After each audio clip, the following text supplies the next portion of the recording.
And we're back, and hopefully everything's gonna be great. So, let's see.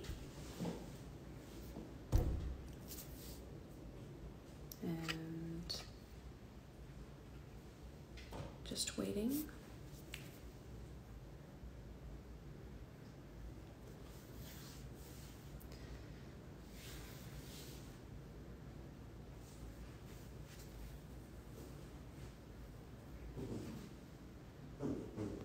And Milo's already making noise.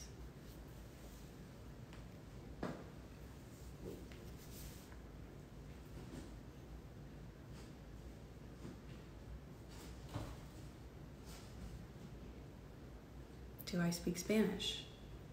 No, I do not. Fortunately, I do not speak any other language, which makes me sad.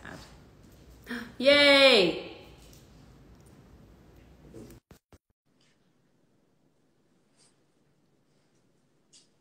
That was weird looking. Yay! What's up? How you doing? Damn, I'm sorry. That was very annoying and inconvenient. Hey, it happens. In life, things happen outside of your control, you know? I You just got to do the know. best with what you got. I know. How are you? I'm good. So let me tell you about my morning. Please. I did something I never do. I woke up at 3:30 in the morning. Yeah, why did you do that? So I live in Arizona and it's hot in the summertime. Right. And the gyms are closed because of COVID. And I love working out and I can't go to the gym.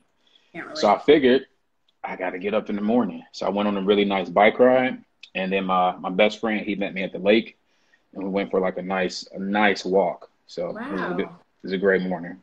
Wow. That's the most productive morning anyone could have. I haven't done Right? that ever. Yeah, I don't know if I'll be able to continue it. We'll see. Right. Yeah. I mean, I wake up early sometimes to walk my dog because it's really hot in the valley in LA Hmm. right now. But other than that, I'm not waking up early. Hmm.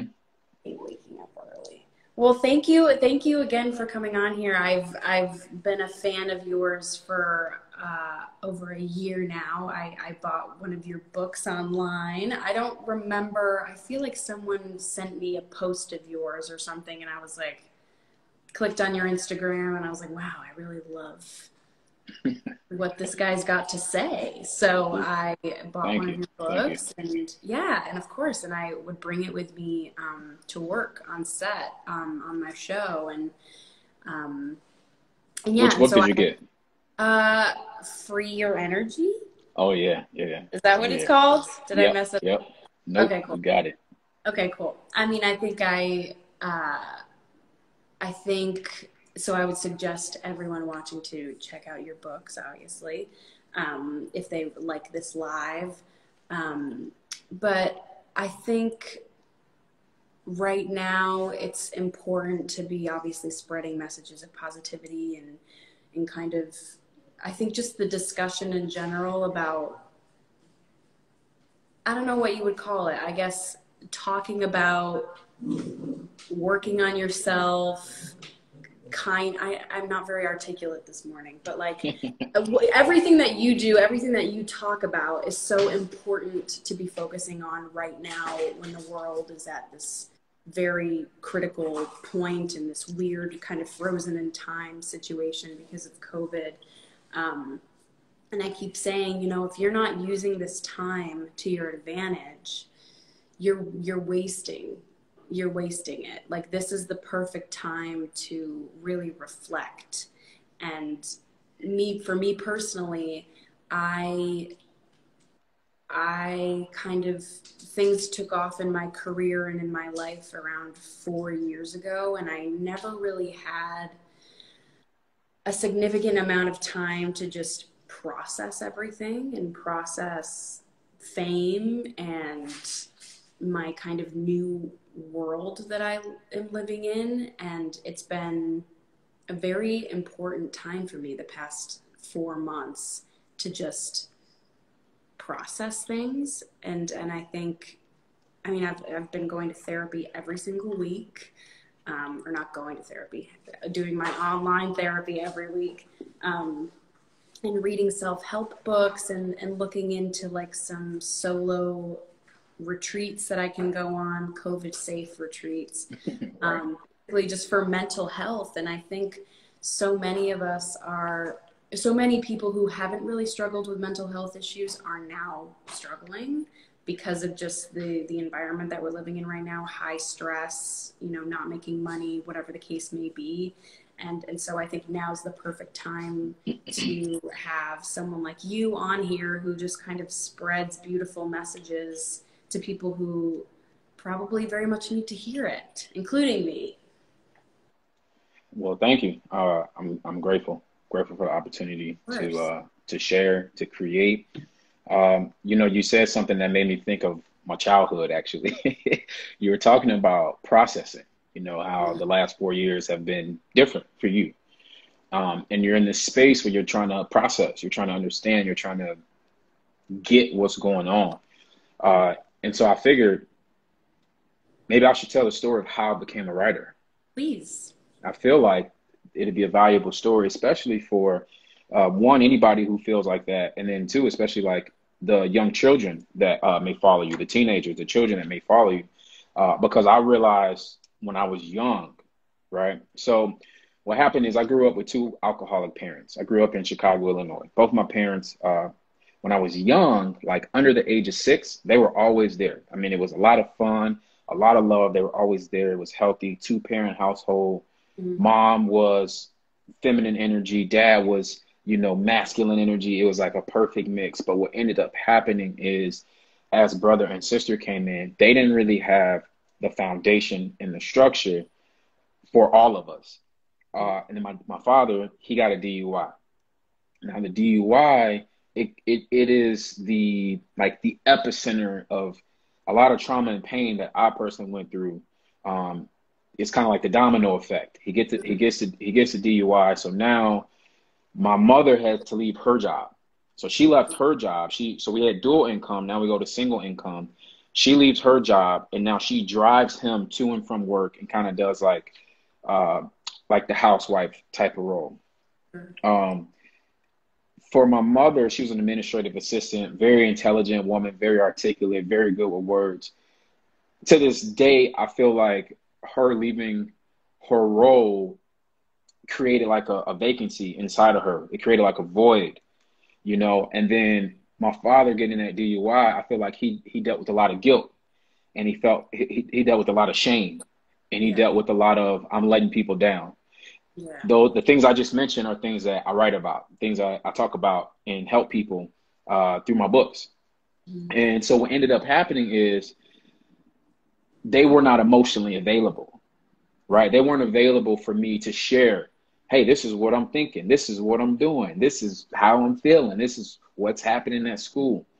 A lot of kids go through that, you know, because a lot of teenagers go through that. Even as adults, we still go through that with our parents, where, you know, parents are not there for us. Yeah. And what happens is if you have that experience in your childhood and then you never introspect, you never heal, you never kind of fix those wounds, what happens is you recreate those relationships in your adulthood.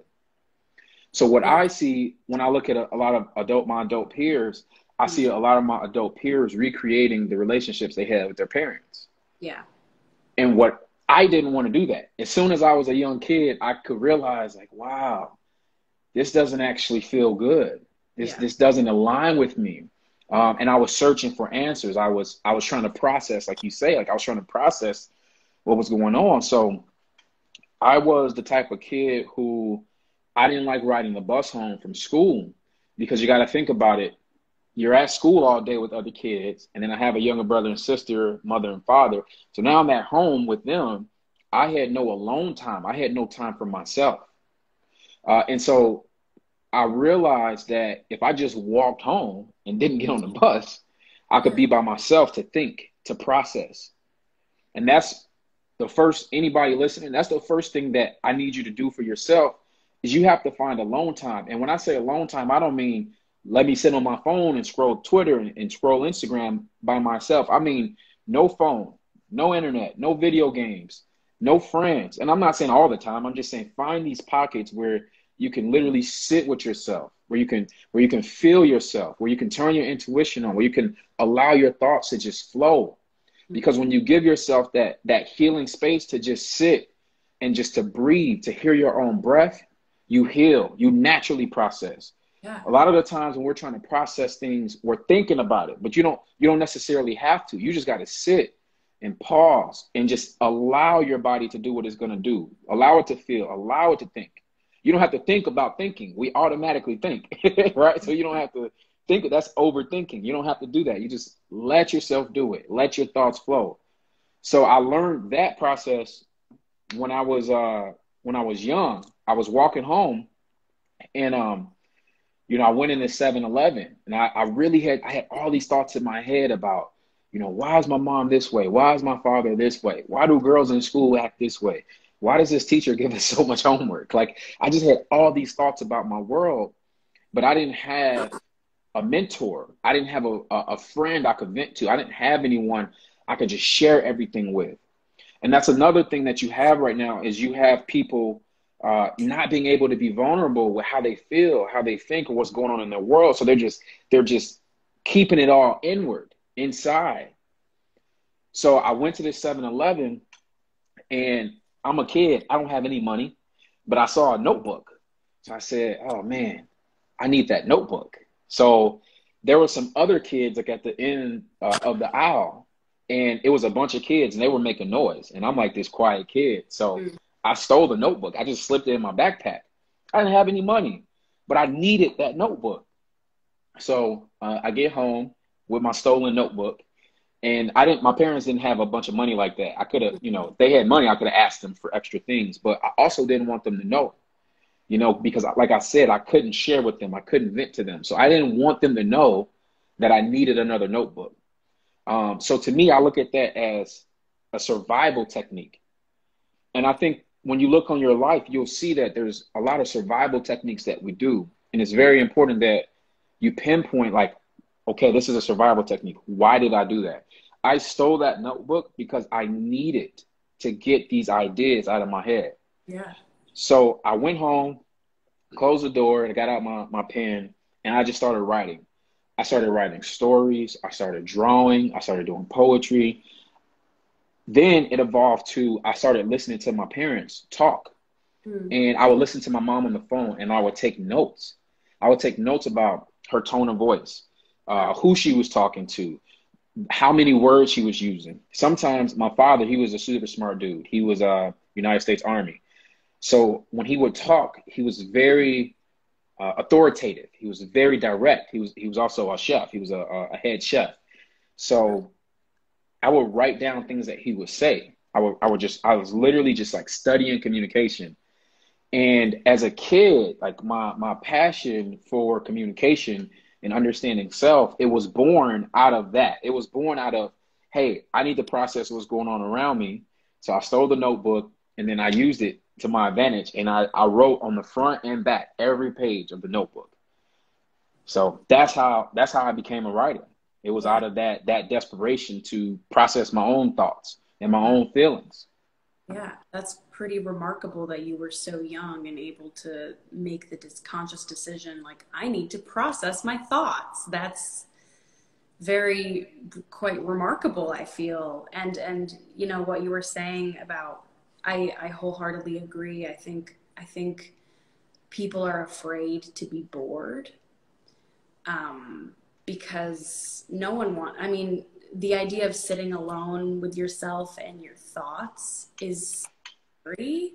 And I think I've said this before in another live, it's kind of like, all the baggage, all the trauma, wounds, everything kind of bad stuck in your head. I kind of envision it as like a little box in the corner of your mind. It's like in an empty attic and it's very ominous and it's sitting there and you kind of like avoid looking at it and avoid going into it because you don't want to deal with all the stuff that's inside it. But how vital it is for us to have the time to sort through our own wounds wounds and trauma. And it's almost, you know, it's sad when I find that some people can't be bored. You know, there's definitely some people who don't allow themselves that alone time. They drink, they do drugs, they go out all the time, they party, they're constantly with people because they can't sit with their own inner thoughts and their own voids that they have. And it's interesting because, you know, it's like the longer you push it off, you're creating such a temporary happiness for yourself. And I kind of look at it as like you're kind of just chasing these highs, these moments that make you forget about your trauma and your emotional void. You know, when you're doing drugs or drinking or with people, yeah, you're not thinking about your own shit. So, you know, the more you keep distracting yourself, the bigger the void gets. And at the end of the day, the void is still there. It's just waiting for you at the end of the day. And so I've very much been, like I said, just trying to take full advantage of this very rare time where I don't have much to do and deal with my own little box of trauma in the back of my head that I wouldn't normally ever want to sift through, you know. And I'm fortunate enough that I can have therapy every week, and I can, you know, outsource for, you know, certain methods of healing like Reiki or something like that maybe a lot of people don't have the opportunity to do. But I mean, what would you say to someone who, I think a lot of young people are maybe experiencing depression and anxiety for the first time, and they don't really know where it's coming from. And I think it's scary to a lot of people who are just now experiencing these things for the first time, and they don't have an outlet. Maybe they don't have supportive parents. They don't have supportive family to listen. And I know it's a challenging question, but I mean, what would you say to those people? Yeah. So yeah. You may not have supportive parents. You may not have a million challenging friends, but you always have yourself. Like, we have to graduate our mindset to, I am my best friend, right? And that's not to be narcissistic.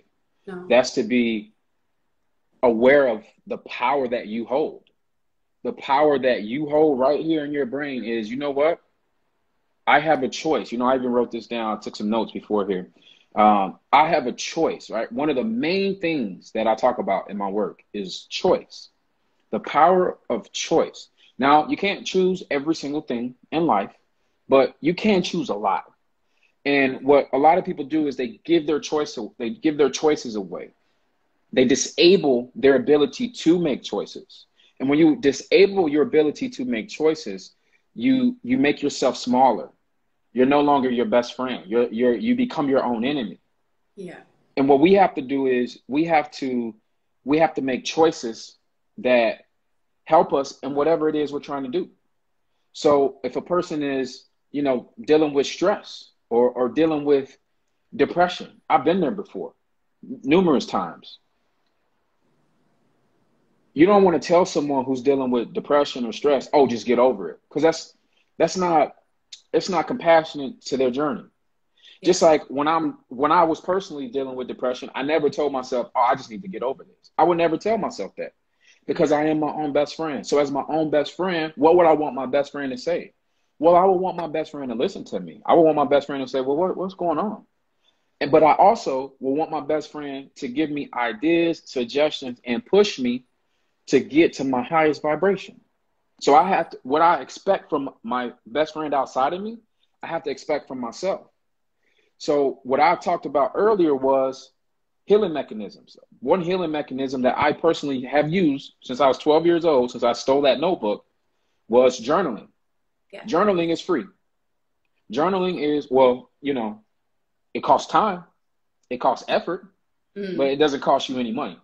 Right. So you get your pen, you get your pen, you get your pencil, and you write. And then people always say, well, what do I write? You write whatever you want. Actually, you don't even have to write. You could just draw. You could doodle. Because what happens is when you write, when you draw, when you color, you allow your mind to get in a meditative state. When you get in a meditative state, you're not overly thinking.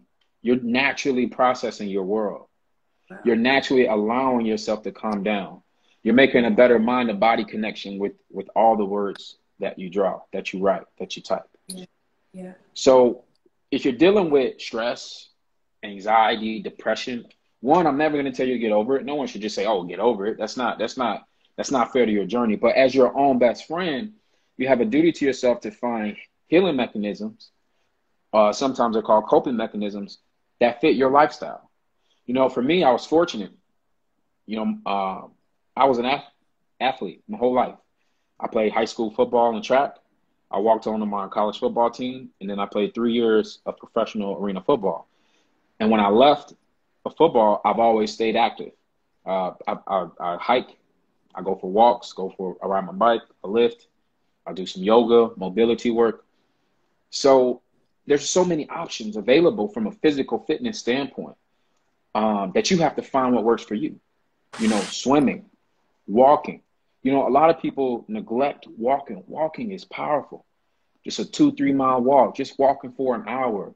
It lets you clear your mind. It lets you get your body moving. So what I really think, you know, we have to look at ourselves the way a coach is going to look at playing another team, right? What a coach is going to do is they're going to scout the other team to see what they do well, what they don't do. They're going to be very aware of what we have on our team, and then they're going to devise a game plan. And that's what my books are. That's what my courses are. But you don't necessarily just need my books. Like the stuff I just told you is available. Like working out is free. You know, journaling is free. So what we have to do as our own best friend, like as our own coach, in my opinion, is we got to find what game plan is going to work for us. Yeah. You know, I like lifting weights. That might not work for you. Right. You know, I have a friend who runs 10 miles every other day. That's not going to work for me. Right. Not going to work for me either. That's not going to work for me. So we like that goes back to choice. Like we have choices available to us, but we have to just say, okay, well, what's available? You know, another thing is your environment. Sometimes your environment is the only thing wrong with you. Sometimes it's the people you live with, or it's the school you go to, or it's sometimes the country you're in, or it's just the neighborhood you're in, or you're choosing to work somewhere in an environment that's killing your soul, is killing your creativity and your happiness.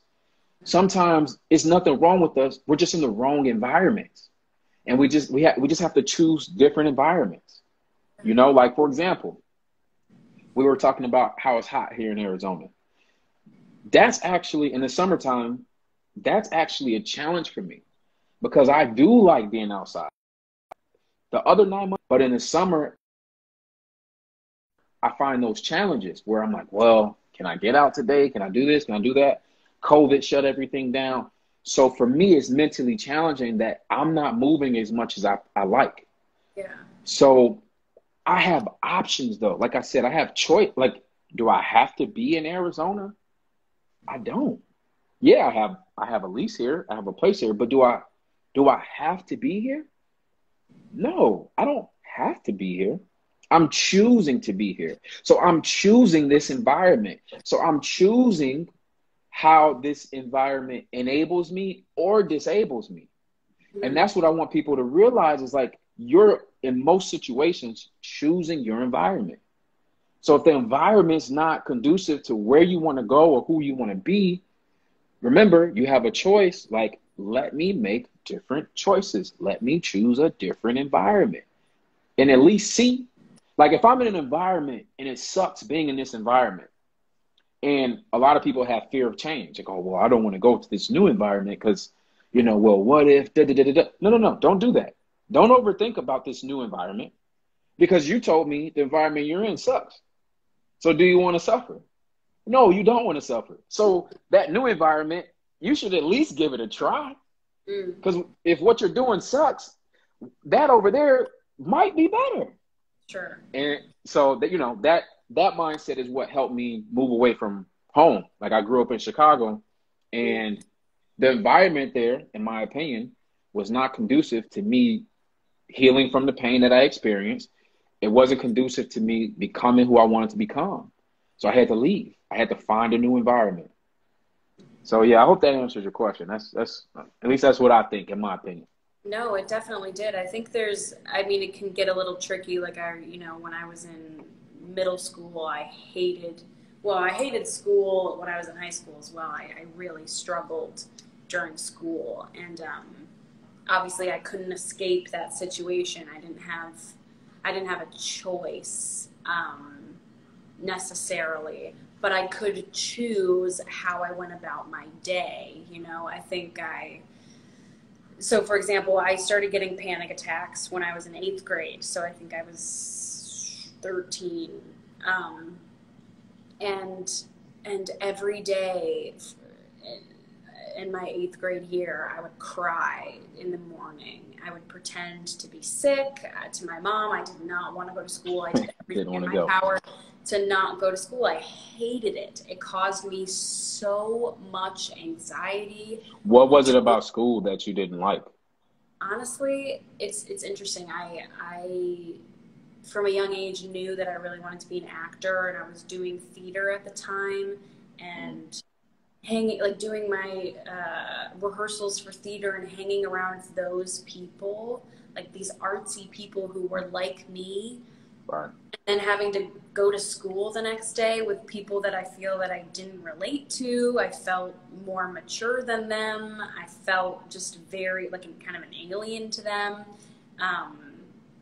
I felt just very out of place. Yep. And I wasn't being bullied. It was very hard for my parents to understand why I hated school so much, because there was no like physical bullying. There was no factors that I could point to and be like, this is it, this is why. And so it was really hard for me to express every morning when I was crying to my mom saying, please let me stay home, let me be homeschooled. Right.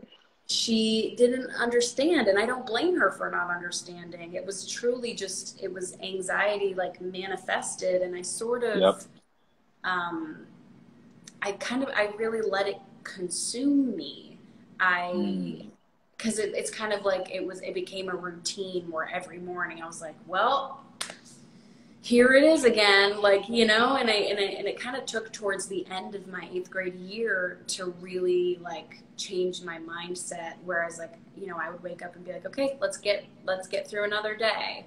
That's what it became, rather than, oh God, another day of school. It became, let's get through it, and let's just go through the motions if I need to. I don't need to exert myself today. If I don't feel mentally okay, I can like pull myself back a little bit. I can take a back seat if I need to. Like, it kind of just became, I made a conscious choice to change my outlook on it, because obviously I didn't enjoy waking up every day feeling miserable and feeling this daunting, looming middle school that I had to go to. Right.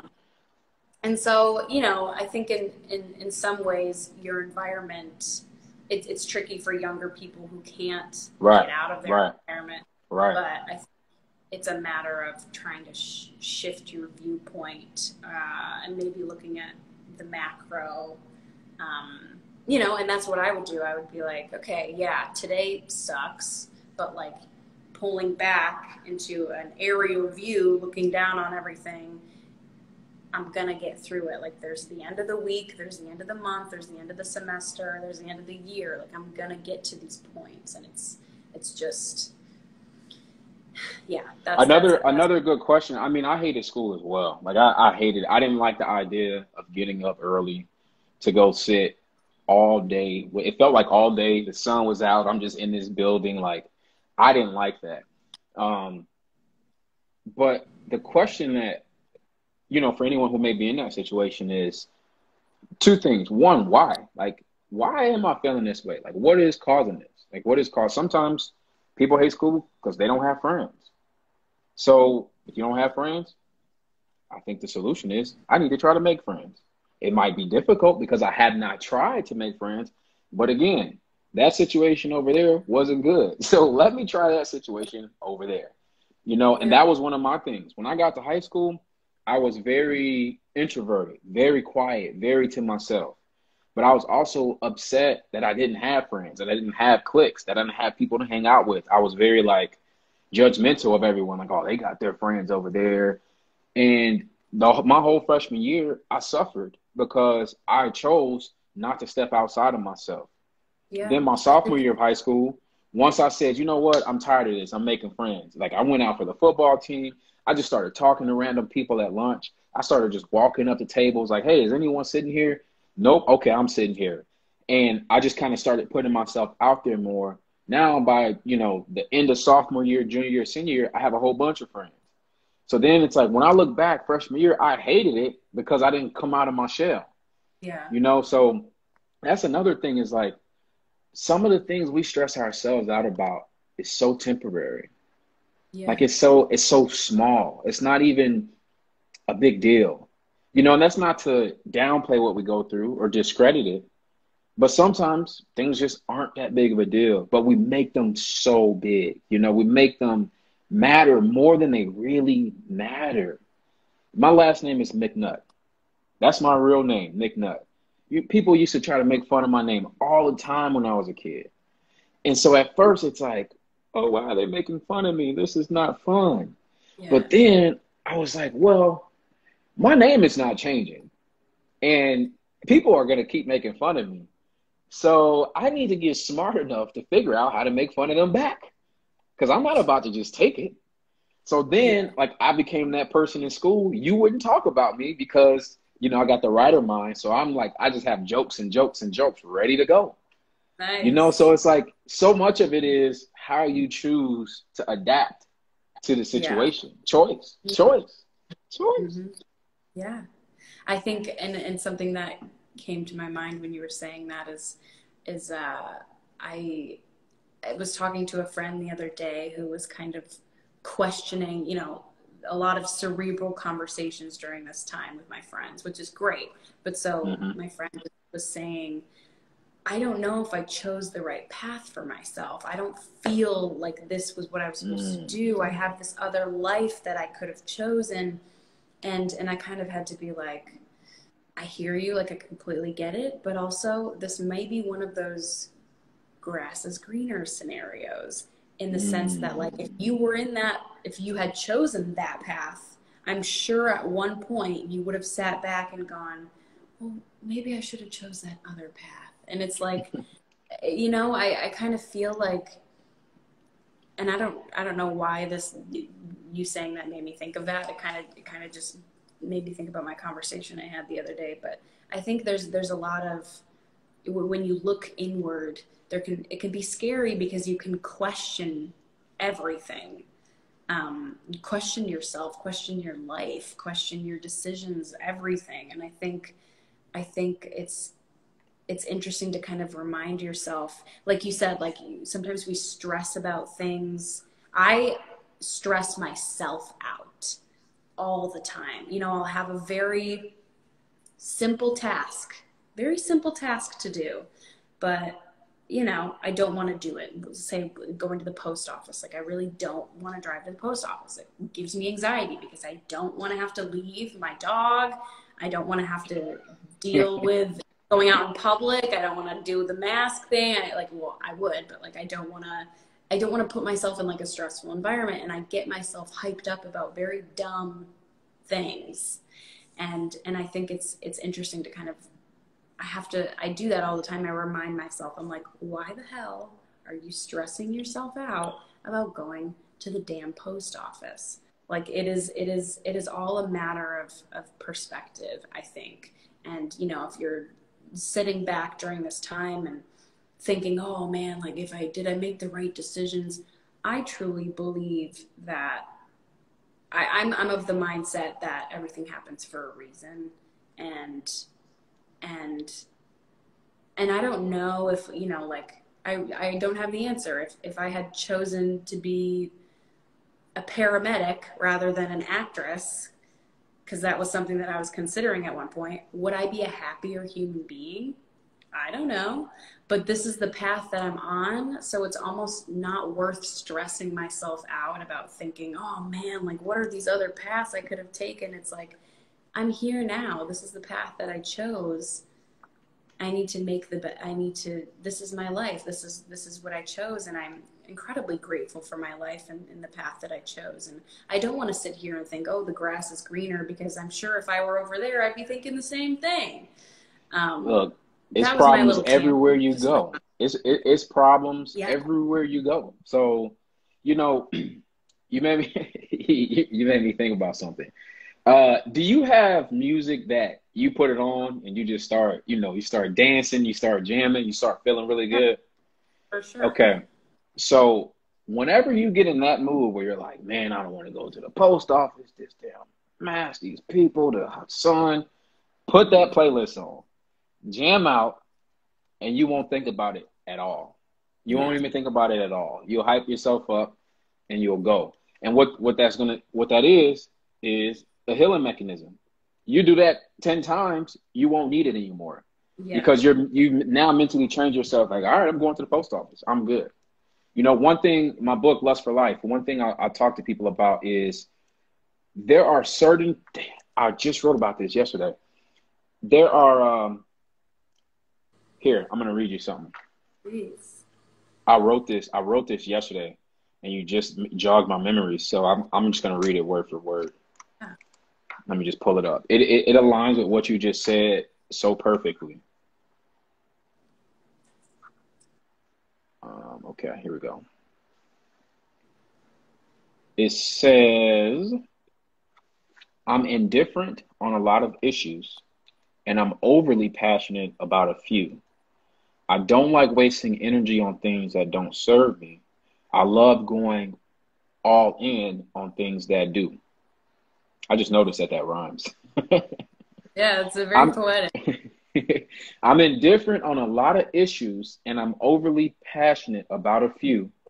I don't like wasting energy on things that don't serve me. I love going all in on things that do. And I wrote that last night.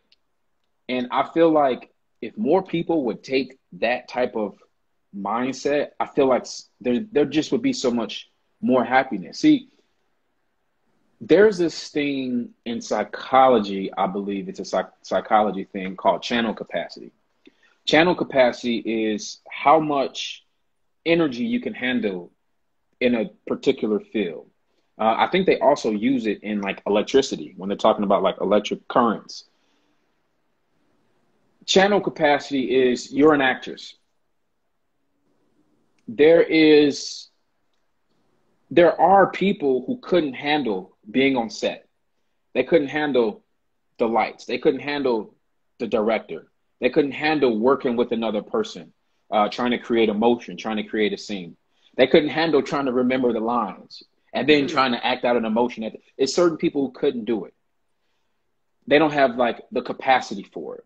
Like for example, when you release, a new show or you do a new movie, pre-COVID times, and you go to the red carpet. You got to get all dressed up and do your photos and shake hands. It's some people who genuinely can't handle that. Yeah. Just like it's some people who don't want to go to the club because it's loud. It's loud. You're getting bumped by all these people. People, are sweaty, can't get a drink. Some people would rather go to like a hole in the wall bar. But then there's some Mhm. people who are like, oh, I'm not going to hole in the wall bar because then I have to like sit and talk to people. So it's like throughout life, we have all these different like capacities for Yeah. different things. And I just feel like one of the ways, you heal yourself, one of the ways you give yourself success is to realize like, I don't have energy for everything. Yeah. There's people in my family I don't have energy for. So I'm not going to fake it. I'm not going to fake it. I Yeah. don't have energy for you. I don't. You're draining. You're toxic. You're low vibrational. But these family members, oh, I love them. I have energy for them all day. So what I mean by that is it says I'm indifferent on a lot of issues and I'm overly passionate about few. There are certain things you could bring up to me and I'm genuinely going to say, I don't care that much. Honestly. And that's what indifference is. It's, I don't have an opinion. It's fine. We don't always have to have an opinion. We don't always have to have a thought. We don't always have to have feedback. One of the ways you free your energy is you just observe things. You can just observe, like, oh, okay, yeah. I'm in school and my teacher decided to give me another pop quiz after she just gave us one 2 days ago. You don't have to have an emotion about it. You don't have to grade it. You don't have to say, well, this sucks. Someone can tweet something that about you that they didn't like your show. They didn't like my book. Okay, cool. And when you tap into indifference, it allows you to be more passionate. When you tap into indifference, it allows you to be more passionate. Now I got a lot more energy for the things that I'm passionate about. Yeah, because you're just wasting your energy on things that don't warrant your energy. You being upset about going to the post office is not worth your energy. It is not even worth it. So it's like, let's find those little pockets in our life where we're essentially wasting our energy. Let's be indifferent about it. Now we got more energy for what we're passionate about. Yeah. I love that. That's so true. It seems so simple when you put it that way. It seems simple when you put it that way. Look, I have my return labels for my post office sitting next to me, haunting me. Put that playlist on and make it happen. I know. I might, unfortunately, well, not unfortunately, but I do have to go to therapy now in a couple minutes for my weekly session. Nice. But I mean, I obviously would love to continue talking to you and have you on here again if you're down for it. Of course. I love everything you have to say. I think, and we could talk for hours. So, again, I mean, I so appreciate you taking the time out of your day to just spread these good messages that people need to hear. And I'm just very appreciative of it and your time. And like I said, for sure. I was a fan Last of thing I want to say. Yeah, go for it.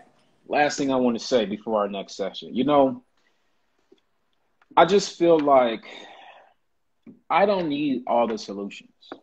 Personally, when I just think about my own life, I don't need all the answers. I don't need all the solutions. I don't need to understand everything. I feel like I live my best life when I allow myself to have fun, when I allow myself to pursue things that I'm passionate about, when I allow myself to practice my skills, different things that I'm skillful at. I feel like I have my best life when I try to be around good people and have conversation and just kind of let myself be myself instead of thinking about, oh, I can't say this, I can't be that way. No, I'm just going to be myself. And I just feel like when you do that, you just align with the right people. It's not about, you know, this person has so much money or followers. It's not about any of that stuff. I just feel like so many people are focused on the wrong things. They're grading themselves so much. They're grading who other people are, what other people can do for them. Be yourself. Practice being yourself. Practice having fun. This life is not guaranteed. You don't know when it's going to be over. So for me, I ask myself, do I want to be a person that's stressed out, that's super serious, that holds myself back from my own greatness? I don't. I want to have fun. I want to enjoy life. I want to practice my skills, my passions. I want to experience things. And that's what I try to wake up every day with that mindset. So I just hope anyone listening can maybe take whatever feels right for them, could just take that and just run with it for their own life. Yeah. I love that. I love that. I love that. That's beautiful. Very well said. Thank you. Thank you so much, Sylvester. I really am so grateful. Thank you. What a beautiful way to start my day before I have to run errands and clean my house. Well, you enjoy your therapy session, and I'll talk with you soon. Yeah, I'll talk to you soon. Thank you again. All right. Bye-bye. Bye.